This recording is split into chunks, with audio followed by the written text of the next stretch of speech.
இந்த காலை நேரத்தில் கர்த்தருடைய வார்த்தைக்கு நேராக நாம் என் கண்களை எடுப்போம். எல்லா நல்ல ஆலோசனைகளும் தேவனுடையவை அல்ல என்கிற தலைப்பிலே நான் உங்களோடு பேச விரும்புகிறேன். எல்லா நல்ல ஆலோசனைகளும் தேவனுடையவைகள் அல்ல. ஹல்லேலூயா, ஹல்லேலூயா. நல்ல ஆலோசனையா இருக்கே, அதனால இது தேவனுடையது நினைத்திராதீங்க. ஏன்னா நாம் கேட்கிற, நமக்கு கொடுக்கப்படுகிற எல்லா நல்ல ஆலோசனைகளும் அது தேவனிடத்திலிருந்து வருகிறதா என்று சொல்லி நாம் யோசித்து செயல்பட வேண்டியவர்களாக இருக்கிறோம். ஹல்லேலூயா. இந்த காலை வேளையிலே கூட ஆண்டவர் இயேசுவின் மறுரூபமான அந்த சம்பவத்தில் இருந்து நாங்கள் சில காரியங்களை பார்க்க போகிறோம். இயேசு கிறிஸ்து இந்த பூமியிலே வாழ்ந்த நாட்களிலே அவர் மறுரூபமானார் என்று சொல்லி பார்க்கிறோம். ஆகவே அந்த சம்பவத்தை நாங்கள் திருப்பிக் கொள்வோம். மத்தேயு 17ஆம் அதிகாரம், Matthew chapter 17 verse 1 onwards. சகோதரி வாசிப்பார்கள், சேர்ந்து அந்த வார்த்தையை பார்ப்போம். இயேசுவின் மறுரூப காட்சி என்று சொல்லி நாங்கள் இந்த சம்பவத்தை பார்க்கலாம். எஸ். 6 நாளைக்கு பின்பு இயேசு பேதுருவையும் யாக்கோபையும் அவனுடைய சகோதரனாகிய யோவானையும் கூட்டிக் கொண்டு தனித்திருக்கும்படி உயர்ந்த மலையின் மேல் போய் அவர்களுக்கு முன்பாக மறுரூபமானார். அவர்களுக்கு முன்பாக இயேசு மறுரூபமானார். ஹல்லேலூயா. இயேசு இந்த சீஷர்கள் 3 பேரையும் அழைத்து கொண்டு போறார். அதன் பின்பு இந்த சீஷர்களுக்கு முன்பதாக மறுரூபமானார். இந்த மறுரூபமானார்னா என்ன நடந்துச்சு அவருக்கு சொல்லி பார்ப்போம். தொடர்ந்து, அவர் முகம் சூரியனை போல பிரகாசித்தது. இயேசுவின் மறுரூபத்தின் போது இயேசுவின் முகம் சூரியனை போல தெரிந்தது. அவர் வஸ்திரம் வெளிச்சத்தை போல வெண்மையாயிற்று. அவருடைய வஸ்திரம் வெளிச்சத்தை போல வெண்மையாயிற்று. அப்பொழுது மோசேயும் எலியாவும் அப்பொழுது மோசேயும் எலியாவும் அவரோடே பேசுகிறவர்களாக அவர்களுக்கு காணப்பட்டார்கள். அப்பொழுது பேதுரு இயேசு. சரி, இது மட்டும் நாங்க பார்ப்போம். இப்ப மறுரூப சம்பவத்தில் என்ன நடக்குதுன்னு சொன்னா, இந்த 3 சீஷர்கள் இருக்கிறாங்க. அப்பொழுது திடீர்னு பார்க்கும் பொழுது இயேசு மறுரூபமாகிறார். என்ன, அவருடைய முகம் சூரியனை போல அவ்வளவு பிரகாசமாக இருக்கிறது. அதே நேரத்தினுடைய வஸ்திரம் வெண்மையாய் மாறுகிறது. இதோட இன்னொரு காரியத்தை காண்றாங்க. ஒரு பக்கத்துல மோசேயும் ஒரு பக்கத்துல எலியாவும் நிற்பதை அவங்க கண்டு கொள்றாங்க. தொடர்ந்து வாசிப்போம். அப்ப பேதுரு ஒரு காரியத்தை சொல்றாரு. அப்பொழுது பேதுரு இயேசுவை நோக்கி, ஆண்டவரே, நாம் இங்கே இருக்கிறது நல்லது. உமக்கு சித்தமானால் இங்கே உமக்கு ஒரு கூடாரமும் மோசேக்கு ஒரு கூடாரமும் எலியாவுக்கு ஒரு கூடாரமுமாக 3 கூடாரங்களை போடுவோம் என்றார்கள். இதை கண்ட உடனடியே நம்முடைய பேதுரு என்ன சொல்றாருன்னு சொன்னா, ஓ இயேசுவே, இப்ப நீங்க மறுரூபமாக இருக்கிறீங்க. இயேசுவே, நீங்க இப்ப மறுரூபமாக இருக்கிறீங்க. இங்க இவங்க 2 பேரும் வந்துட்டு போயிருக்கிறாங்க. இப்ப நம்ம என்ன செய்வோம்னா, எலியாவுக்கு ஒரு கூடாரத்தையும் உங்களுக்கு ஒரு கூடாரத்தையும் மோசேக்கு ஒரு கூடாரத்தையும் நாங்க போட்டுருவோம். அப்ப நீங்க இங்க இருக்கலாமே அப்படின்னு சொல்லி பேதுரு சொல்லுகிறாரு. அவன் பேசுகையில் இதோ ஒளியுள்ள ஒரு மேகம் அவர்கள் மேல் நிழலிட்டது. அப்படி பேதுரு சொன்ன உடனே என்ன நடக்குதுன்னா, ஒளியுள்ள ஒரு மேகம் அவர்கள் மேல் நிழலிட்டது. இவர் என்னுடைய நேசகுமாரன். ஒரு சத்தம் கேட்கிறது, இவர் என்னுடைய நேசகுமாரன், இவரில் பிரியமாயிருக்கிறேன், இவருக்கு செவி கொடுங்கள். என்ன சொல்லப்படுது? இப்ப பேதுரு பேசுறனால பரலோகத்துல இருந்து ஒரு சத்தம், தேவன் பேசுறாரு, ஆண்டவர் பேசி சொல்றாரு, இவருக்கு செவி கொடுங்கள். அந்த மேகத்திலிருந்து ஒரு சத்தம் உண்டாயிற்று. அந்த மேகத்திலிருந்து ஒரு சத்தம் உண்டாயிற்று. 6வது வசனம் வாசிப்போம். சீஷர்கள் அதை கேட்டு முகம் குப்புற விழுந்து மிகவும் பயந்தார்கள். ஹல்லேலூயா. ரைட். இப்ப பேதுரு சொல்றாரு, வாவ், மோசே வந்தாரு, எலியா வந்தாரு, இயேசுவே நீங்க இருக்கிறீங்க, உங்க 3 பேருக்கும் இங்க இருக்கத்தக்கதாக ஒரு கூடாரத்தை போட்டுருவோம். 3 கூடாரத்தை போட்டா அப்ப நீங்க இங்க இருக்கலாமே அப்படின்னு சொல்லி ஒரு ஆலோசனையை கொடுக்கிறாரு. கேட்கக்குள்ள இந்த ஆலோசனை எப்படி இருக்குன்னா, ஒரு அட்வைஸை கொடுக்கிறாரு, ஒரு சஜஷனை கொடுக்கிறாரு. கேட்கும் பொழுது இது பார்க்க நல்லா இருக்கே அப்படின்ற மாதிரி தான் இருக்கு இல்லையா? கூடாரத்தை போட்டு தாரேங்கிறாரு பேதுரு.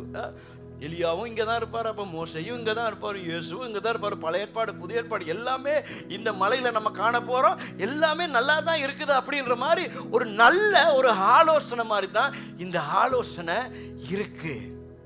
ஆனால் இந்த வேத முறையின்படி தேவனுடைய திட்டத்தோடு கூட நம்ம வைத்து பார்க்கும் பொழுது இது நல்ல ஆலோசனையா இதுதான் பரலோகம் வந்து விரும்புதா, இதைத்தான் தேவன் விரும்புறாரா அப்படின்னு சொல்லி பார்த்தா உடனடியாக நமக்கு தெரியுது என்னது, பேதுருடைய வாயை மூடுங்க அப்படின்னு சொல்லாம ஆண்டவர் ஒன்று சொன்னார். என்னன்னா, இவர் என்னுடைய நேசகுமாரன், இவர் இல்லை நான் பெரியமா இருக்கேன், இவர் சத்தத்துக்கு செவி கொடுங்க. ஆமென்.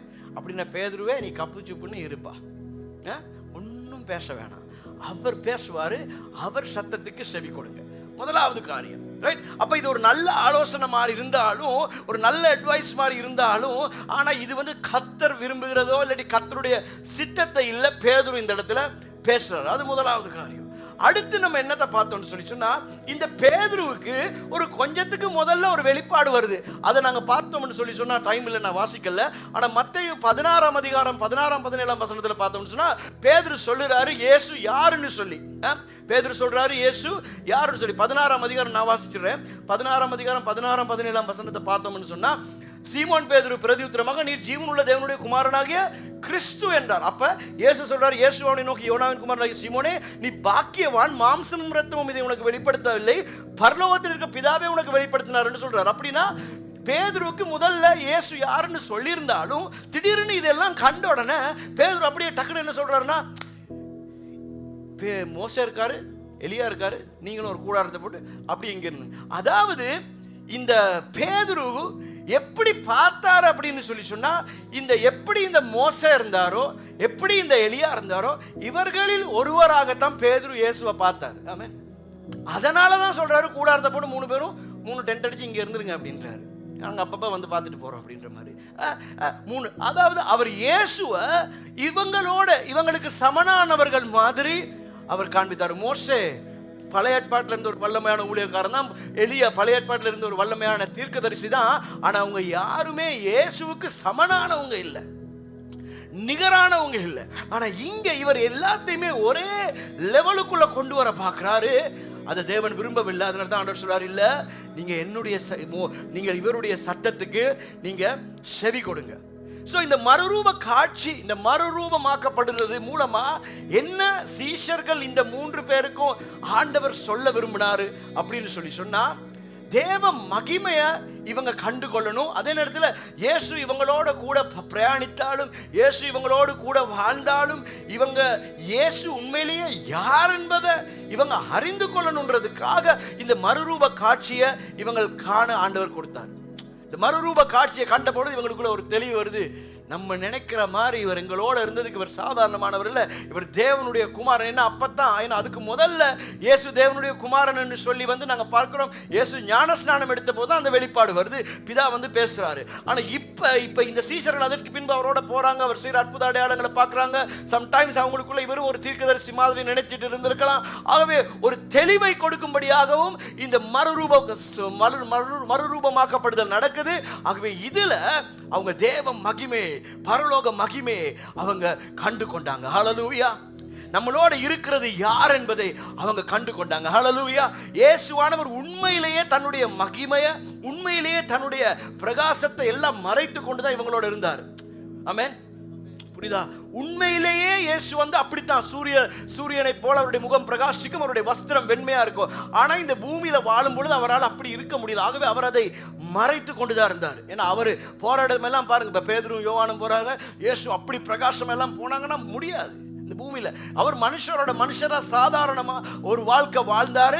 ஆனா இந்த மறுரூபமாக்கப்படுற இடத்துல இயேசு தன்னை யார் என்று உண்மையா இந்த சீஷர்களுக்கு அவர் தன்னை வெளிப்படுத்துகிற ஒரு தருணமா இருக்கிறது. ஆனா இதை அறிந்து கொள்ளாத பேதுரு கொடுத்த ஆலோசனை தான், நாங்க 3 கூடாரங்களை போட்டு நீங்க 3 பேருமே இங்க இருக்கலாமே அப்படின்னு சொல்லி. இதே மாதிரி இதுக்கு முதல்ல ஒரு சம்பவத்துல நாங்க பார்க்கிறோம். அந்த 16ஆம் அதிகாரம் மேத்யூ சாப்டர் 16க்கு நாங்க போவோம்னு சொல்லி சொன்னா, இயேசு சொல்றாரு, நான் இப்படி பாடுகள் படணும், நான் இப்படி மரிக்க போறேன், இதெல்லாம் நடக்க போகுது அப்படின்னு சொன்னா, அதை கொஞ்சம் வாசிங்க சிஸ்டர். Matthew chapter 16 verse 21. அது முதல் இயேசு தாம் எருசலேமுக்கு போய் மூப்பராலும் பிரதான ஆசாரியராலும் வேதபாரகராலும் பல பாடுகள் பட்டு கொலையுண்டு 3ஆம் நாளில் எழுந்திருக்க வேண்டும் என்பதை தம்முடைய சீஷர்களுக்கு சொல்ல தொடங்கினார். அவருக்கு நடக்க போற எல்லாவற்றையும் அவர் சீஷர்களுக்கு சொல்ல தொடங்கினார். அப்பொழுது பேதுரு அவரை தனியே அழைத்து அப்ப பேதுரு அவர் அப்படியே கூட்டிட்டு கொஞ்சம் வாங்களே, அப்படியே கொஞ்சம் பேசுவோமே அப்படின்னு சொல்லி கூட்டிட்டு போயிட்டு, ஆண்டவரே இது உமக்கு நேரிட கூடாது. இப்படித்தான் நடந்துச்சு. பைபிள் சொல்லிருக்கு அவர் ஆண்டவரை கடிந்து கொண்டாருன்னு சொல்லி. அவர் இப்படி பக்கத்துல கூட்டு போயிட்டு, ஆண்டவரே இது உமக்கு நடக்க கூடாது, ஏன்னா நடந்த எங்களுக்கு இந்த ரொட்டி மீன் அதெல்லாம் கிடைக்காம போயிடும், சரி நடக்க கூடாது, இது உமக்கு சம்பவிப்பது இல்லை என்று அவரை கடிந்து கொள்ள தொடங்கினான். இயேசுவை பேதுரு கடிந்து கொண்டாரு. இது உங்களுக்கு நடக்காது, உங்களுக்கு இப்படி ஒரு மரணம் வராதுன்னு சொல்லி. இதை கேட்கக்குள்ள என்ன மாதிரி இருக்கு, ஐயோ என்ன அன்புயா அந்த பேதுருக்கு நம்ம மேல, அப்படித்தானே இருக்கு. உண்மையிலே அன்புனாலதான் அவர் பேசுறாரு. நான் சும்மா ஜோக்கா சொன்னேன் மீனை ரொட்டியை பத்தி, ஆனா உண்மையிலே அவருக்கு இயேசு மேல அன்பு, அன்புல தான் சொல்றாரு, வேணாம் இது நடக்கக்கூடாது, இப்படியெல்லாம் நீங்கள் மறிக்கக்கூடாது, இப்படியெல்லாம் நீங்கள் பாடுபடக்கூடாது, நம்மளோட இருக்கிறீங்க, நீங்கள் கஷ்டத்தில் போகிறது எங்களால் தாங்க முடியாது, வேணாம் இதெல்லாம் நடக்கக்கூடாது அப்படின்னு அன்புல தான் அவர் சொல்லி கடிந்து கொள்றாரு. இப்படியெல்லாம் பேசக்கூடாது அப்படின்னு சொல்லி அவர் இயேசுவை கடிந்து கொள்றாரு. Right, next verse. அவரோ திரும்பி பேதுருவை பார்த்து எனக்கு பின்னாக போ, ஏன்னா பேசுனது நீ இல்ல பேதுரு, எனக்கு தெரியும் நீ மேல அன்பா இருக்கிறன்னு எனக்கு தெரியும், ஆனா பேசுனது இந்த அன்பை பாவிச்சு என்னது என்னோட பேசி என்னை ஏமாத்த பார்க்க, இல்லாட்டி ஒரு வஞ்சனையான ஒரு காரியத்தை செய்ய பார்க்கறது நம்ம பீட்டர் ஐயா இல்ல, யாரது பிசாசானவன். ஆமென். எனக்கு பின்னாலே போ சாத்தானே, நீ எனக்கு இடரலாய் இருக்கிறாய், தேவனுக்கு ஏற்றவைகளை சிந்தியாமல் மனுஷருக்கு ஏற்றவைகளை சிந்திக்கிறாய். எப்ப பார்த்தாலும் மனுஷனுக்கு ஏற்றவைகளை சிந்திக்கிறாய். அதாவது என் சரீரம் வேதனைப்பட்டுருமே, நாம் பாவமே அப்படின்னு சொல்லி நீ வந்து ஒரு என்ன நீங்க அப்படியா தான் நீ என்ன பார்த்துட்டு இருக்கிறே தவிர, நான் தேவனுடைய ஒரு சித்தத்தை செய்ய போறேன், அதனால தான் நான் அடிப்பட போறேன், அதனால தான் நான் காயப்பட போறேன், அதனால தான் முள்முடி, அதனால தான் கசையடி என்று அவராயத்தமா இருந்தாலும் இந்த பேதுரு மூலமா அன்பா பேசுற மாதிரி பேசி தேவனுடைய திட்டத்திலிருந்து அவரை வெளியில கொண்டு போக பார்க்கிறார் என்பதை இயேசு அறிந்து கொண்டார். அப்பொழுது இயேசு தம்முடைய சீசர்களை நோக்கி, சரி அவனும் போகணும். அப்ப இந்த இடத்துலயும் நாங்க பார்க்கிறோம், ரைட், முதல்ல நாங்க என்னதை பார்த்தோம்னு சொன்னா, பேதுரு வந்து கூடாரத்தை போட்டு அப்படியே இயேசுவை வைக்கணும்னு சொல்றாரு. கேட்கறதுக்கு நல்ல ஆலோசனைப்படி இருந்தாலும் அது தேவனுடைய சித்தம் அல்ல. தேவன் வந்து ஒரு கூடாரத்தில் அப்படியே இருந்துட்டு போறதுக்காக இயேசு வரல, முதலாவது. ரெண்டாவது, இங்கேயும் வந்து சிலுவைக்கு போகக்கூடாதுன்னு சொல்லி அவரை எப்படியாவது அந்த சிலுவை மரணத்திலிருந்து வெளியெடுத்துக்கொள்ள பார்க்குறாங்க. அது பேதுரு மூலமா பிசாசு பேசுறாரு. கேட்கறதுக்கு நல்ல ஆலோசனைப்படி இருந்தாலும் அது தேவனிடத்திலிருந்து வருகிற ஆலோசனை அல்ல. ஹல்லேலூயா. இன்னைக்கு நம்ம லைஃப்ல பல ஆலோசனைகளை நம்ம கேட்குறோம். பலர் நம்ம மேல இருக்கிற, உண்மையிலேயே சம்டைம்ஸ் அவங்க இங்க மேல இருக்கிற அன்புனால தான் சில காரியங்களை சொல்றாங்க. நம்மளுக்கு நன்மை நடக்கணும்னு சொல்லுவாங்க. நீங்க இப்படி செஞ்சா உங்களுக்கு இது நல்லா இருக்குமே, நீங்க இப்படி செய்யலாமே, இதை செய்யலாமே, இதை செய்யாம இருக்கலாமே, இங்க போகலாமே, இங்க போகாம இருக்கலாமே, இப்படின்னு சொல்லி சில அட்வைஸ்களை நமக்கு கொடுப்பாங்க. ஆனா இந்த கொடுக்கப்படுகிற இந்த அட்வைஸ் ஆனது தேவனுடைய சித்தத்துக்கு இல்லாட்டி தேவனுக்கு வார்த்தையோடு வைத்து பார்க்கும் பொழுது எலாயின் ஆகுதா, கர்த்தர் இதை பிரியப்படுவாரா, கர்த்தர் இந்த காரியத்தை நான் செய்யறதுனால கர்த்தர் இதை பிரியப்படுவாரா, ஆமா இதுல வந்து ஏதோ ஒரு சீக்கிரத்துல ஏதோ நன்மை நடக்கிற மாதிரி தெரியுது, இல்லாட்டி ஏதோ ஒன்று கிடைச்சிரும் மாதிரி இருக்குது அப்படின்ற மாதிரி இருந்தாலும் ஆண்டவர் இதை எப்படி பார்க்கிறாரு, ஆண்டவருடைய பார்வையில இந்த யோசனை நல் யோசனையா நல் ஆலோசனையான்னு சொல்லி நாங்க பகுத்தறிய வேண்டியவர்களாக இருக்கிறோம். ஹல்லேலூயா, ஹல்லேலூயா, ஹல்லேலூயா. நமக்கு யாராவது கழுத்துல கையை போட்டு அன்பா பேசிட்டாங்கன்னு சொன்னா, கிணத்துல கிணத்துல விழப்பா உனக்கு 1 கோடி கிடைக்கும்னா நம்ம வந்து ஐயோ எங்க மேல இருக்கிற அன்புல சொல்றாங்கன்னு சொல்லி பாய ரெடினாங்க. ஆனா அவன் கிணத்துக்குள்ள முதலே வச்சிருக்கான்றது நமக்கு தெரியாது. ரைட். சில நேரம் வந்து சிலருக்கு சிலருடைய லைஃப்ல நடந்த சில காரியங்கள் வந்து நம்ம லைஃப்ல நமக்கு ஆண்டவர் வச்சிருக்கிற வழிகள் வேறு மாதிரி இருக்கும். அவங்க ஏதோ ஒரு வழியில போயிட்டு சில காரியங்களை செய்து அவங்களுக்கு உயர்வுகள் கிடைத்திருக்கலாம். அதுல எவ்வளவு கர்த்தருக்கு பிரியமான காரியம் நடக்கலன்னு சொல்லி நமக்கு தெரியாது. அதே வழிகளை நாங்க பின்பற்ற முடியாது. என்ன அது நல் ஆலோசனை மாதிரி இருந்தாலும் அது தேவனுடைய ஆலோசனைகள் அல்ல. ஆமென், ஹல்லேலூயா. எல்லா குட் ஐடியாஸும் காட்ஸ் ஐடியாஸா இருக்கிறது இல்லை. ஆகவே நமக்கு குட் ஐடியாஸ் நல்லதான், ஆனா அது காட்லி அட்வைஸான்னு சொல்லி நம்ம பார்க்கணும். ஹல்லேலூயா, ஹalleluya. சில நேரத்துல சொல்லுவாங்க இந்த பிசினஸ் செய்யுங்க அப்படின்னு சொல்லிட்டு, இல்ல நீங்க ஒரு பிசினஸ் தான் செஞ்சிட்டு இருப்பீங்க. ஆனா இந்த பிசினஸ்ல சீக்கிரத்துல வளர்ச்சியை காண்பதற்கு, கிளையன்ட்ஸை பிடிப்பதற்கு, உயர்வுகளை காண்பதற்கு இப்படி செய்யலாமே அப்படி செய்யலாமே அப்படின்னு சொல்லி சில ஷார்ட்கட்ஸ் உங்களுக்கு காண்பிப்பாங்க. சில குறுக்கு வழிகளை உங்களுக்கு காண்பிப்பாங்க. சில காரியங்களை மறைச்சு ஒளிச்சு செய்யறத செஞ்சு நீங்க மேல வரலாமே அப்படின்னு சொல்லி உங்களுக்கு சில அட்வைஸ் கொடுப்பாங்க. அவங்க சொல்லுவாங்க, ஏன் அவங்க செய்யலையா, அவங்க செஞ்சு அப்படிதான் நல்லா வந்தாங்க, இவங்க செஞ்சு இப்படிதான் நல்லா வந்தாங்க, ஏன் நீங்களும் செய்யக்கூடாதான்னு. கேட்கக்குள்ள நல்ல மாதிரி தான் இருக்குது, பெரிய லாபம் கிடைக்கும் மாதிரி தான் இருக்குது, பெரிய கஷ்டப்பட வேண்டி வராது, நான் மிக சிறுகிய ஒரு காலத்திலேயே ஒரு பெரிய உயர்வை அடையலாமே மாதிரி தான் இருக்கு. சிலருக்கு அது நடந்தும் இருக்கும். ஆனா கர்த்தர் அதுல பிரியப்படுறாரா? ஹல்லேலூயா. கர்த்தர் அதை விரும்புறாரா? ஹல்லேலூயா. கர்த்தருக்கு மறைக்க முடியுமா? முடியாது. அதை அது அப்படியான காரியங்களை மற்றவங்க நமக்கு சொல்லும் பொழுது நமக்குள்ள ஆவியானவர் பேசுவார். இல்லை, இது எனக்கு பிரியம் இல்லை, இது எனக்கு விருப்பம் இல்லை, இதை செய்யாத. இப்ப நம்ம எந்த ஆலோசனைய கேட்க போறோம்? அந்த நேரத்தில் திருமணமாகிறதுக்கு ஆயத்தமாகும் போது, திருமணம் ஆகும்போது ஆண்டவர் சொல்லிடுவார், பாரத்தை சொல்லியிருக்கு எப்படி நம்ம பார்ட்னரை சூஸ் பண்ணணும். இப்படி பல காரியங்கள் வேதத்தின் அடிப்படையில் சொல்லப்பட்டிருக்கு. சிலர் வேதத்துக்கு புறம்பான மாதிரி போய் கர்த்தருக்கு பிரியமில்லாத விதத்தில் திருமணம் ஆகிட்டு பல ஸ்ட்ரகிள்ஸில் போயிருப்பாங்க. போயிட்டு அதுக்கு பிறகு அவங்க லைஃப் ஓகேவா வந்திருக்கும். அவங்க சொல்கிறாங்களே அப்படி சொல்லிட்டு அவங்களுக்கு நடந்திருக்கே அப்படின்னு சொல்லி நம்ம அதை பண்ண முடியாது. நம்ம உடனடியாக வார்த்தைக்குள்ளே போயிட்டு பார்க்கணும். வார்த்தை திருமணம் ஆகுதுல பற்றி என்ன சொல்லுது? ஆமென், ஆமென், ஆமென். 2 பேரும் விரும்பி இருந்திருப்பாங்க.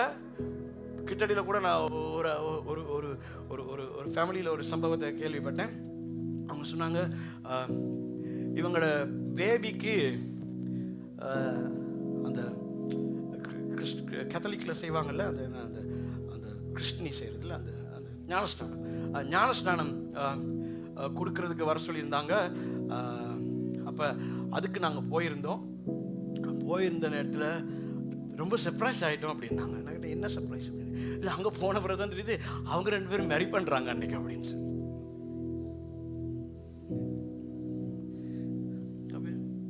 இது கேட்கக்குள்ள சிலவங்களுக்கு தோணும், ஆமாம்ல நல்லா இருக்குல்ல அப்படின்ற மாதிரி, 2 சேர்த்து ஒன்றா வைக்கலாம்ல அப்படின்ற மாதிரி. ஆனால் இது வார்த்தையின் படி இது சரியா?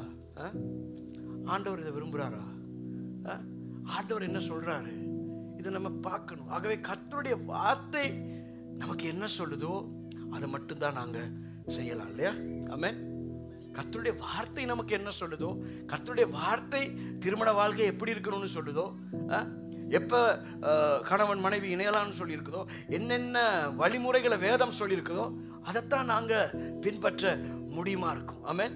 சில நேரத்தில் இந்த வீசா அப்படி இல்லாட்டி இந்த ஒர்க் சம்பந்தமான காரியங்களை டாக்குமெண்ட்ஸ் கொடுக்குற நேரத்தில் சில பொய்யான டாக்குமெண்ட்ஸில் கொடுக்குறது சிலர் சொல்லியிருப்பாங்க, நானும் கொடுத்தேன், பொய்யான டாக்குமெண்ட்ஸ் எல்லாம் கொடுத்தேன், எனக்கெல்லாம் சரி வந்துருச்சு, நீங்களும் அதே மாதிரி கொடுங்க, இப்படி பண்ணுங்க அப்படி பண்ணுங்க.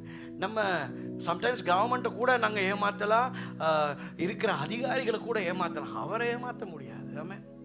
அவரை ஏமாற்ற முடியாது. அவர் எல்லாம் பார்த்துட்டு தான் இருக்காரு. மேபி சில நேரம் சில காரியம் சரி வரலாம், நான் சொல்லலை சரி வராதுன்னு சொல்லி. சில நேரம் சில காரியங்கள் சரி வந்தாலும் அதுக்குரிய விலையை நம்ம செலுத்தியே ஆகணும். ஆமென். செலுத்த வைப்பார். ஆமென். அவருக்கு மறைச்சு ஒளிச்சு எங்களால் எதையும் செய்ய முடியாது. அவர் அதில் பிரியப்படுற தேவன் அல்ல. வார்த்தைக்கு புறம்பான ஆலோசனைகளுக்கு நம்ம செவி கொடுத்து நம்ம செய்து அதன் பின்பு கர்த்தர் வைத்திருக்கிற ஷார்ட் டேர்ம் கெயினுக்காக, ஷார்ட் டேர்ம்ல கிடைக்கிற நன்மைக்காக, இன்பத்துக்காக செஞ்சு லாங் டேர்ம்ல நமக்கு ஆண்டவர் வைத்திருக்கிற ஆசீர்வாதங்களை நாம் இழந்து போக முடியாது. ஹல்லேலூயா, ஹல்லேலூயா. என்னங்க ஹல்லேலூயா, ஹல்லேலூயா. அந்த ஆலோசனைகள் நம்மளை சம்டைம்ஸ் ஏதோ அந்த நேரத்தில் ஒரு சந்தோஷத்தை கொடுக்கும், அந்த நேரத்தில் இருக்கிற பிரச்சனையிலிருந்து தப்பி போறதுக்கு ஒரு வழியை காட்டும். ஆனா அது கர்த்தருக்கு பிரியமில்லாததா இருக்கும்னு சொல்லி சொன்னா அது நம்முடைய வாழ்க்கைக்கு பிற்காலத்தில் சந்தோஷத்தை அல்ல, வேதனையையும் பாடுகளையும் தான் கொண்டு வந்து தருகிறதா இருக்கிறது. ஹல்லேலூயா. உள்ளதை உள்ளபடி சொல்லுவோம். ஆமென். உண்மையா இருப்போம். ஹல்லேலூயா. அவருடைய ஆலோசனைகளுக்கு செவி கொடுக்கிறவர்களா இருப்போம். ஹல்லேலூயா. கர்த்தருடைய பிள்ளைகளாகிய நமக்குள்ள மறைவு, ஒளிவு, கள்ளம், கபடம் எதுவும் இருக்க முடியாது. எல்லா வழிகளிலுமே நம்ம அவருக்கு பிரியமுள்ள அவருடைய ஆலோசனைக்கு கீழ்ப்படிந்து நடக்கிறவர்களாக இருக்கணும். ஹல்லேலூயா. என்ன நடக்குதுன்னு சொன்னா, இந்த பேதுரு மாதிரி தான் டைட்டில். பேதுரு மாதிரி தான் ரொம்ப அன்பா சில பேர் அப்படியே ஊசியத்துக்குள்ள நம்மளும் ஐயோ இது ரொம்ப நல்லா இருக்கே, அன்பா இருக்கே, எங்க மேல கர்சனையா இருக்கிறாங்களே அப்படின்னு சொல்லி நம்ம அப்படியே அந்த வலைகளிலே சிக்கி விடுகிறவர்களா இருக்கும். நான் சொல்ல வர்றேன், பிசாசானவன் நம்ம இந்த ஹெலோவீன்ல பார்க்குற மாதிரி ரொம்ப அசிங்கமா கேவலமாலாம் இருக்க மாட்டான். ரொம்ப அழகானவன், ரொம்ப அழகானவன். அவன் ரொம்ப அழகாத்தான் இருப்பான். அவனுடைய பேச்சு அழகாத்தான் இருக்கும். அவன் எங்களை அணுகிற முறை ரொம்ப இன்பமா இருக்கும். ஐயோ, இப்படி ஒரு அன்பை நான் கண்டதே இல்லப்பா, இவங்க தான் என் மேல உயிரா இருக்காங்க, இவங்க தான் என்னை அப்ரிஷியேட் பண்றாங்க, இவங்க தான் எனக்கு எல்லாமே அப்படின்னு சொல்லி உயிரை விடுற மாதிரி நேசிப்போம். உங்களுக்கு தெரியுதுல, அவன் கரையா மாதிரி எங்களை கரைச்சிக்கிட்டு அப்படியே அரிச்சுக்கிட்டே போய்கிட்டு இருக்குது. நம்மள ஒரு நாள் தொப்புன்னு போய் விழ போறோம் கூலியில. இது நமக்கு புரியாது. ஏன்னு சொன்னா, நமக்கு கர்த்தருடைய சத்தத்தை கேட்கிற இடத்துல நாங்க இல்ல. கர்த்தருடைய சத்தத்தை கேட்கிறவங்களுக்கு உடனே தெரியும், இது கர்த்தருக்கு பிரியமான வழியா இல்ல இது பிசாசு எனக்கு வைத்திருக்கிற வலையான்னு சொல்லி தெரியும். ஹல்லேலூயா. பாருங்கள், ஹல்லேலூயா. ஆனா அது விளங்குறதுக்கு என்ன செய்யணும்னா, கர்த்தருடைய சத்தத்தை விளங்கி கொள்றதுக்கு என்ன செய்யணும்னு சொன்னா, கர்த்தரோடு நம்ம உறவாடணும், கர்த்தரோடு நம்ம ஜீவிக்கணும், வார்த்தையை வாசிக்கணும், ஜெபிக்கணும். அப்ப நமக்கு சத்துரு ஒரு காரியத்தை பேசும் பொழுது, சத்துரு நம்முடைய மைண்ட்ல ஒரு காரியத்தை கொண்டு வரும் பொழுது, சில மனிதர்களால சில காரியங்கள் வரும் பொழுது நம்ம உடனே ஐடென்டிஃபை பண்ண முடியுமா இருக்கும், இது தேவனிடத்திலிருந்து வருதா இல்ல பிசாசுடைய ட்ராப்பா, இது பிசாசு என்ன அவருடைய ஆசீர்வாதத்திலிருந்து வெளியிலே கொண்டு போக பண்ற காரியமா, இல்ல இது தேவன் நான் கொண்டு வருகிற காரியமா அறிந்து கொள்வதற்கு அவருடைய சத்தத்துக்கு நாம் செவி கொடுக்க வேண்டியவர்களாய் இருக்கிறோம். ஹல்லேலூயா. எசேக்கியேல் 28ஆம் அதிகாரம் 11ஆம் வசனத்திலிருந்து இல்லாட்டி 12ஆம் வசனத்திலிருந்து நம்ம வாசித்தோம் என்று சொல்லி சொன்னா, பிசாசு எப்படிப்பட்டவன் சொல்லப்பட்டிருக்குது. எசேக்கியேல் chapter 28 verse 12 onwards. பின்னும் கர்த்தருடைய மனுபுத்திரனே, நீ தீரு ராஜாவை குறித்து புலம்பி அவரை நோக்கி, கர்த்தராகிய ஆண்டவர் உரைக்கிறது என்னவென்றால், நீ விசித்திரமாய் செய்யப்பட்ட முத்திரை மோதிரம், விசித்திரமாய் பிசாசான விசித்திரமாய் செய்யப்பட்ட ஒரு முத்திரை மோதிரம், நீ ஞானத்தால் நிறைந்தவன், நீ ஞானத்தால் நிறைந்தவன். யார் இதெல்லாம் ஆண்டவரே சொல்றாரு, நீ இப்படிப்பட்டவன் சொல்லி அவனை பத்தி சொல்லப்படுது. சரி, அப்ப நாம நினைக்கிற மாதிரி கொம்ப வச்சுட்டு பல்ல வெளியே போட்டு நாக்கை இவ்வளவுக்கு நீட்டிட்டு அப்படி ஒன்னும் கேவலமா வரவில்லை பிசாசு. அவனை பத்தி எவ்வளவு அழகா சொல்லப்பட்டிருக்கு பாருங்க. பூரண அழகுள்ளவன், பூரண அழகுள்ளவன், நீ தேவனுடைய தோட்டமாகிய ஏதேனில் இருந்தவன், பத்மராகம், பத்மராகம், புஷ்பராகம், உங்களுக்கு தெரியல, பரவாயில்ல வாசிச்சுக்கோங்க. புஷ்பராகம், வைரம், வஹிரம், படிகப்பச்சை, படிகப்பச்சை, கோமேதகம், கோமேதகம், ஜஸ்பி, ஜஸ்பி, இந்திரநீலம், இந்திரநீலம், மரகதம், மரகதம், மாணிக்கம் முதலான சகலவித ரத்தினங்களும் பொன்னும் உன்னை மூடி கொண்டிருக்கிறது. சிஸ்டர் அழகா வாசிச்சாங்க. அந்த உச்சரிப்பெல்லாம் நல்லா இருந்துச்சு சிஸ்டர். நீ சிருஷ்டிக்கப்பட்ட, நீ சிருஷ்டிக்கப்பட்ட நாளில் உன் மேள வாத்தியங்களும் உன் நாகசுரங்களும் உன்னிடத்தில் ஆயத்தப்பட்டிருந்தது.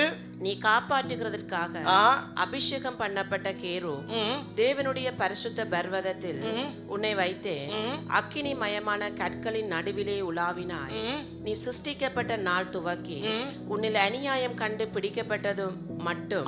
எப்ப நீ ஒரு நாள் நினைச்சல பிசாசு, நான் மேல ஏறுவேன், ஆண்டவருக்கு கூட மேல வருவேன், அந்த நாள் மட்டும் நீ உன் வழிகளில் குறையற்றிருந்தாய். உன் வியாபாரத்தின் மிகுதியினால் உன் கொடுமை அதிகரித்து நீ பாவம் செய்தாய். நீ நல்லா இவ்வளவு நல்லா தான் இருந்த, ஆனா உன் வியாபாரத்தின் மிகுதியினால் உன் கொடுமை அதிகரித்து நீ பாவம் செய்தாய். ஆகையால் உன்னை தேவனுடைய பர்வதத்தில் இருந்து ஆகாதவன் என்று தள்ளி காப்பாற்றுகிற கேருபாய் இருந்த உன்னை அக்கினி மயமான கற்களின் நடுவே இராதபடிக்கு அழித்து போடுவேன். சரி, இப்ப ஆண்டவர் என்ன சொல்றாருன்னா, நீ இப்படி எல்லாம் இருந்தாய். அப்ப நமக்கு என்ன விளங்குதுன்னு சொன்னா, இவன் பிசாசு எப்படிப்பட்டவன், ரைட்? பார்த்தோம்ல என்ன அவனை பத்தி சொல்லப்பட்டிருந்துச்சு, அவன் எப்படிப்பட்டவன் சொல்லி. அப்ப அவ்வளவு அழகான சௌந்தரியமுள்ள எல்லாமே படைத்தவனை ஆண்டவர் அவனுடைய கீழ்ப்படியாம அவனுக்குள்ள பெருமை நிமித்தம் அவனை தள்ளி போட்டாரு. இப்ப அவர் சொல்றாரு, இப்படிப்பட்ட உன்னை நான் அக்கினிமயமான கற்களின் நடுவே இராதபடிக்கு அழித்து போடுவேன். சரியா? அப்ப இவ்வளவு இப்படிப்பட்டவன். ஆகவே இவன் வந்து என்ன செய்வான்னு சொன்னா, ரொம்ப நல்லவன் மாதிரி வந்து மக்களுக்குள்ள வந்து அவரை விட்டு தூரமா இருக்கிறவங்களுக்குள்ள வந்து பலவீனமான நேரங்கள்ல சிலர் மூலமா நமக்குள்ள வந்து நமக்கு நல்ல ஆலோசனை மாறி சில தீய ஆலோசனைகளை பிசாசானவன் கொடுப்பான். கேட்க காதுக்கு இனிமையா இருக்கும், மாம்சத்தை திருப்திப்படுத்தும். பாஸ்டர் சொல்றது கசக்கும், அவங்க சொல்றது ரொம்ப இனிப்பா இருக்கும். பாஸ்டர் வந்து வார்த்தையில பேசுற காரியத்தை கேட்கக்குள்ள இவர் என்ன இப்படி பேசுறாரு அப்படின்னு இருக்கும். அவங்க பாருங்க எவ்வளவு அன்பா பேசுறாங்க அப்படின்ற மாதிரி இருக்கும். இதை நான் செய்யறத சபை வந்து வெறுக்குது, சபைக்கு சபையில சொல்றாங்க இது பாவம்ன்றாங்க. ஆனா இவங்க சொல்றாங்க இது நல்லா தானே இருக்கு, நீ நல்லா தானே செஞ்ச, அதுல ஒன்றும் தப்பு இல்லை தானேன்னு தட்டி கொடுக்குறாங்க. அப்படின்னு பார்க்கக்குள்ள ஆண்டோட வார்த்தையை விட, சபையை விட, மெய்ப்பனை விட, இது எல்லாத்தையும் விட இவங்க சொல்றது இல்லையா நல்லா இருக்கு அப்படின்னு சொல்லி அப்படியே அந்த வழி பக்கம் போகணும் போல இருக்கும். வார்த்தையோட ஒப்பிட்டு பாருங்க, வார்த்தை என்ன சொல்லுது இந்த ஆலோசனைகளை குறித்து. ஹல்லேலூயா. சங்கீதம் 1:1 சொல்லுது, துன்மார்க்கருடைய ஆலோசனையில் நடவாமல் பாவிகளுடைய வழியிலே. துன்மார்க்கருடைய ஆலோசனை வேணாம். சில வேளை அவங்க ரட்சிக்கப்பட்டு ஞானஸ்நானமே எடுத்திருப்பாங்க, ஆனா அவங்க கொடுக்குற அட்வைஸ் வந்து வார்த்தையோட அலைன் பண்ணாது. ஆமென். வார்த்தையோட அலைன் பண்ணாது, உங்களுக்கு கொடுத்த வாக்கு தத்தத்தோட அலைன் பண்ணாது. அலைன் பண்ணாத காரியத்தை விட்டு அகன்று போகணும்னு சொல்லி ஆண்டவர் சொல்லுகிறார். ஹல்லேலூயா, ஹல்லேலூயா. ஆகவே கர்த்தருடைய சத்தத்தை கேட்டு கொண்டிருக்கிறவங்களுக்கு, கர்த்தரோட நேர காலம் செலவழிக்கிறவங்களுக்கு அவங்களுக்கு தெரியும் இந்த சத்தம் கர்த்தருடைய சத்தமா பிசாசுடைய சத்தமான்னு சொல்லி. ஒரு சம்பவத்தை நாங்க பார்த்து முடிக்க போறோம். எல்லாரும் அறிந்த சம்பவம் தான். பிசாசு மிக மிகவும் தந்திரமானவன் என்பதை மறுபடியும் இந்த காலை வேளையிலே கர்த்தர் காண்பிக்க விரும்புகிறார். அவனுடைய ஆலோசனைகள் மிகவும் தந்திரமானவைகள். அவன் அப்படியே எங்களை போயிட்டு அப்படியே நல்ல வழி காட்டுற மாதிரி கொண்டு போயிட்டு அப்படியே கண்ணை கட்டி நடுக்காட்டில் விட்டுட்டு அவன் போயிடுவான். அதன் பின்பு நம்மளுக்கு உதவி செய்வார் யாரும் இல்லை. அந்த சூழ்நிலைக்குள்ள போவதற்கு முன்பதாக கர்த்தர் இந்த காலை வேளையில் இருக்கிற அத்தனை பேரோடையும் பேசுறார். நல்ல ஆலோசனைகளுக்கும் தேவனுடைய ஆலோசனைகளுக்கும் செவி கொடுக்கிறவர்களாக மாறணும் அப்படின்னு சொல்லி அவர் விரும்புகிறார். ஹல்லேலூயா. ஆதியாகமம் 3:1 தேவனாகிய கர்த்தர் உண்டாக்கின சகல காட்டு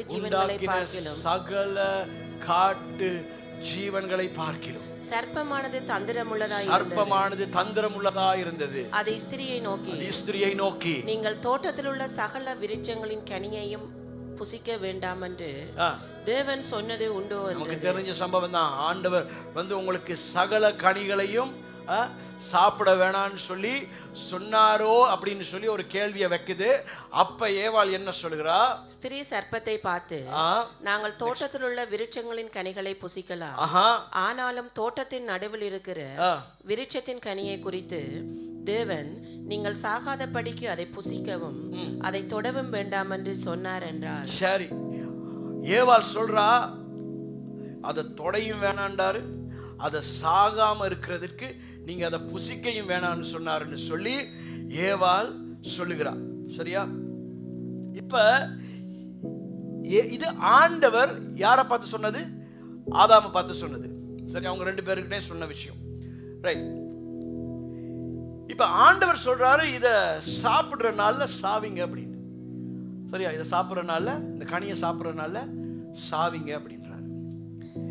அடுத்த வசனத்தை பாருங்க. உடனே பிசாசு அவக்கு என்னத்தை சொல்றான் அப்படின்னு சொல்லி, அப்பொழுது சர்ப்பம் ஸ்திரியை நோக்கி, அப்ப உடனே சர்ப்பம் ஸ்திரியை நோக்கி, நீங்கள் சாகவே சாவதில்லை. முதலாவது என்ன சொல்றான்?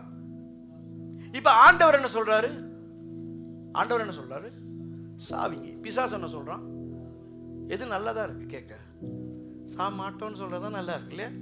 சாக மாட்டீங்கன்றது கேட்க நல்லா இருக்கு. வா. அப்ப உடனடியா அன்பு எங்க போகும்னு சொன்னா, நம்முடைய காதுக்கு எது இனிமையா இருக்கோ, மாம்சத்துக்கு எது நல்லா இருக்கோ அந்த பக்கம் தான் இழுபடுவோம். ஏன் இவங்க சொல்றாங்க, ஐயோ நீ சாக மாட்ட ராசா. யாரு? ஆண்டவர் சொன்னாரா? நீ சாக மாட்டப்பா அப்படின்றார். அடுத்து இன்னொன்னு சொல்றான் பிசாசு. பாருங்க நெக்ஸ்ட் வெர்ஸ். நீங்கள் இதை புசிக்கும் நாளிலே உங்கள் கண்கள் திறக்கப்படும். இரண்டாவதா ஒன்னு சொல்றான். என்னது? கண்கள் திறக்கப்படும். அப்ப இப்ப இவக்கு இன்னும் ஆசை வருது. பிசாசு சொல்ற மேல, சர்ப்பம் சொல்ற மேல, அட இவர் சாவிங்கன்னு சொன்னாரு, இவர் பாருங்களேன் பாம்பு ஐயா சொல்றாரு, சர்ப்பம் சொல்லுது, நமக்கு கண்ணு வேற திறக்குமாமே. இப்போ ஏற்கனவே பல விஷயம் பார்த்துட்டு தான் இருக்கிறோம், இதை விட இன்னும் கண்ணு திறந்தா இன்னும் நல்லா நம்ம வந்துருவோம் போல இருக்கே அப்படின்னு வருது. அடுத்து மூணாவது, நீங்கள் நன்மை தீமை அறிந்து தேவர்களை போல் இருப்பீர்கள். தேவர்களை போல். அப்ப மூணாவதா ஒன்னு சொல்லுது, என்னது? தேவர்களை போல இருப்பீர்களாமே. அப்ப இந்த மூணு காரியத்தையும் ஏவாள் கேட்கக்குள்ள ஏவாளுக்கு எப்படி இருக்குன்னா, ஆண்டவரோட பிசாசு தான் நல்லோம். ஆமென். ஆண்டவர் விட பிசாசு தான் நல்லோம். ஆண்டவர் வேணான்னு ஒரு காரியத்தை சொன்னா பிசாசு அதை செய், அதனால இது இது இது இது எல்லாம் கிடைக்கும்னு சொல்லி எவ்வளவு நம்ம மேல கரிசனையா இருக்கு. இந்த ஆண்டவருக்கு நம்ம மேல வாரது பிடிக்கதில்ல. நாம நல்லா இருக்கிறது ஆண்டவருக்கு பிடிக்குதில்ல. நம்ம லேசான வழியில போய் எதையாச்சும் செஞ்சுக்கிறது ஆண்டவருக்கு பிடிக்குதில்ல. ஆமா, கஷ்டப்படுறது தான் ஆண்டவருக்கு பிடிக்குது.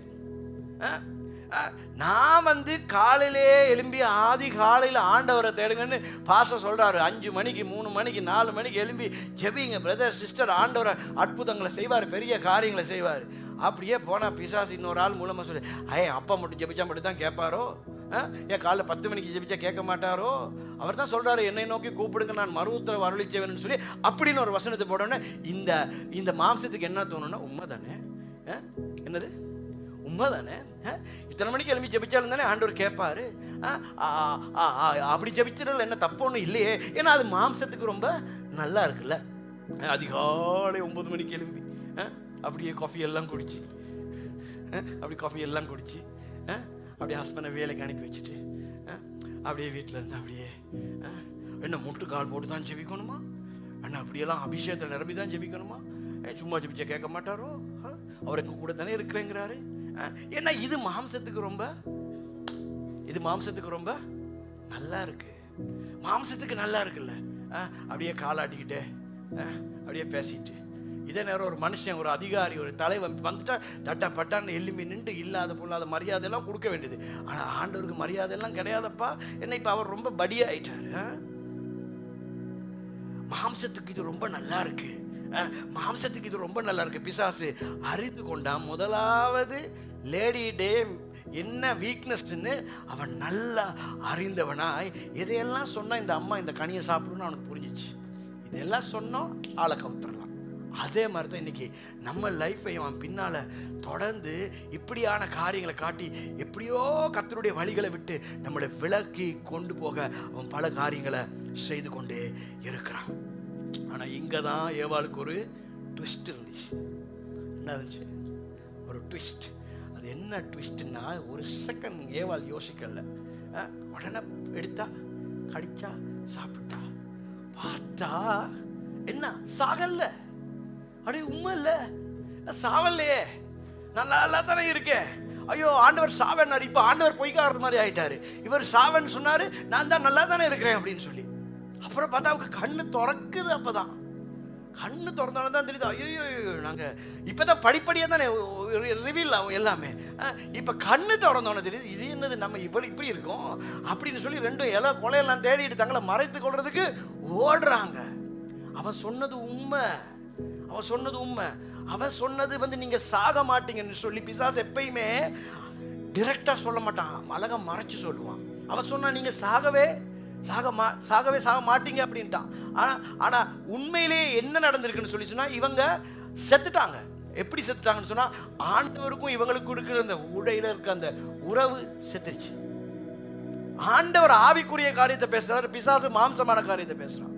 ஆண்டவர் ஆவிக்குரிய ரீதியா, ஆண்டவர் மனுஷனுக்கு மரணம்னு ஒன்று வச்சிருக்கல. ஆனா இவங்க இதுல இந்த ட்ராப்ல விழுந்து இவங்க ஒரு ஆவிக்குரிய மரணத்தையும் இவங்க சம்பாதித்து கொண்டாங்க. அதுக்கு தொடர்ந்து நம்ம அதிகாரங்கள்ல பார்ப்போம்னு சொல்லி சொன்னா, ஆண்டவர் சொல்றாரு, மண்ணில இருந்து வந்த நீ மண்ணுக்கே போவாய். இது முதல்ல இருக்கல்ல, இது வந்துச்சு. இன்னைக்கு நம்ம எல்லாம் ஏன் அப்படியே நாள் போயுது, இன்னும் கொஞ்ச நாள் போகல, இன்னும் பல வருடங்கள், சரி இங்க இருக்க எல்லாருக்கும் இன்னொரு 100 வருஷம் போகல, ஏன் செத்து போவோம்னு சொல்றோம் அப்படின்னா, ஆதாமேவாள் செஞ்சது. மரணம் வரும் ஒரு நாள். ஆமென். என்ன பயன்? அவர் மட்டும்தான் நம்பிக்கை இருக்கு. மற்றவங்க எல்லாம் அப்படியே 1000 வருஷம் அரசாட்சி தான் இருக்கிறாங்க, ரெடியா நல்லா இருங்க, சரியா? அப்ப இந்த மரணம் இந்த இந்த மரணத்துக்குள்ள நீ போக வேண்டி வரும். நீ மண்ணில் இருந்து வந்த நீ மண்ணுக்கே போவாய் அப்படின்னு சொல்லி ஆண்டவர் வந்து ஆதாமை பார்த்து சொல்றதுக்கு காரணம் என்னன்னா, இல்லாத ஒன்றை இவங்க லைஃபுக்குள்ள சேர்த்து கொண்டாங்க. பிசாசு சொன்னது, உங்க கண்கள் வந்து திறக்கப்படும். உண்மை திறந்து என்ன நடந்துச்சு? திறந்துச்சுன்னு சொன்னா என்னன்னா, தேவ மகிமையின் கண் மூடப்பட்டு மாம்சத்தின் கண் திறக்கப்பட்டுச்சு. எப்படி அவன் ட்விஸ்ட் பண்ணான், ஒரு ட்விஸ்ட், ஒரு ஏமாற்றம். ஆவிக்குரிய கண் மூடப்பட்டு மாம்ச கண் திறக்கப்பட்டுச்சு. திறந்ததோட என்ன நடந்துச்சு? நிர்வாணிகள் என்று அறிந்து பண்ண. இப்ப போய் பிசாசு கிட்ட, நீ சொன்னதானேடா என் கண்ணு திறக்கப்படும் சொல்லி. ஆமா சரித்தானே, திறந்துடுச்சு இல்ல, இதுதான் இது திறந்துதான் இப்படி எல்லாம் தெரியுது. ஆமா, இதைத்தான் பிசாசு பலர் வாழ்க்கையில ஏமாற்றி செய்து கொண்டு இருக்கிற. மரணம் வராது அப்படின்னு சொல்லி சொன்ன, ஆனா ஆவிக்குரிய ரீதியான ஒரு மரணம் அங்கு வந்துச்சு. கர்த்தருக்கும் அவங்களுக்கும் இடையில் இருக்க உறவு துண்டிக்கப்பட்டது. அது மாத்திரமல்லாம அவங்க இந்த மாம்சம் மரித்து போகிற அந்த காரியமும் அன்னைக்கு அவங்க லைஃப்ல நடக்கும்னு சொல்லி ஆண்டவர் சொல்ல வேண்டிய ஆயிடுச்சு. இந்த எல்லாத்துக்கும் காரணம் அன்றைக்கு அந்த பிசாசின் சத்தத்துக்கு, அந்த ஏவாள் அந்த ஆலோசனைக்கு செவி கொடுத்தது நாளன்னு சொல்லி நாங்க பார்க்கிறோம். ஹல்லேலூயா. பூமிக்குள்ள பாவம் வந்ததுக்கு காரணமே ரொம்ப ரொம்ப சிம்பிளா பார்த்துடலாம். பூமிக்குள்ள பாவம் வந்ததுக்கு காரணமே தப்பான ஆலோசனைக்கு செவி கொடுத்ததுனால. தப்பான ஆலோசனை, வேற ஒண்ணுமே இல்லை. இவ்வளவு காரியத்துக்கு கஷ்டமே. இன்னைக்கு நம்ம போற இந்த எல்லாம் இன்னைக்கு ஒவ்வொரு பாதையில போயிட்டு இருக்காங்கல்ல, எல்லாத்துக்கும் காரணமே ஏவாள் தப்பான அட்வைஸுக்கு செவி கொடுத்தது. இன்னைக்கு ஆண்டவர் நமக்கு சொல்றாரு, சில அட்வைஸ் நல்ல அட்வைஸ் மாதிரி இருக்கும், கர்த்தருடையதா என்று சொல்லி பாருங்க. ஆமென். கர்த்தரிடத்திலிருந்து வருகிற அட்வைஸா அப்படின்னு சொல்லி பாருங்க. ஹல்லேலூயா. சிலர் சொல்ற அட்வைஸ் வந்து நம்ம கர்த்தரோடு வாழ்கிற வாழ்க்கையிலிருந்தே நம்மளை வெளியில கொண்டு வந்துடும். ரொம்ப அன்பா பேசுற மாதிரி இருக்கும். நம்ம மேல இருக்கிற அன்புனால தான் இவங்க எல்லாம் இப்படி எல்லாம் சொல்றாங்க மாதிரி இருக்கும். ஆனா அது உண்மையிலேயே அது கர்த்தர் மேல அவங்க எங்க மேல வைத்திருக்கிற அன்பினால் அல்ல. பிசாசு அவர்களுக்குள்ளாய் புகுந்து, மறுபடியும் சொல்லுகிறேன், பிசாசு அவர்களுக்குள்ளாய் புகுந்து கர்த்தருடைய திட்டத்திலிருந்து சித்தத்திலிருந்து நம்மை வெளியே கொண்டு போக பார்த்து கொண்டிருக்கிறான். யாரும் எழுந்திரும்.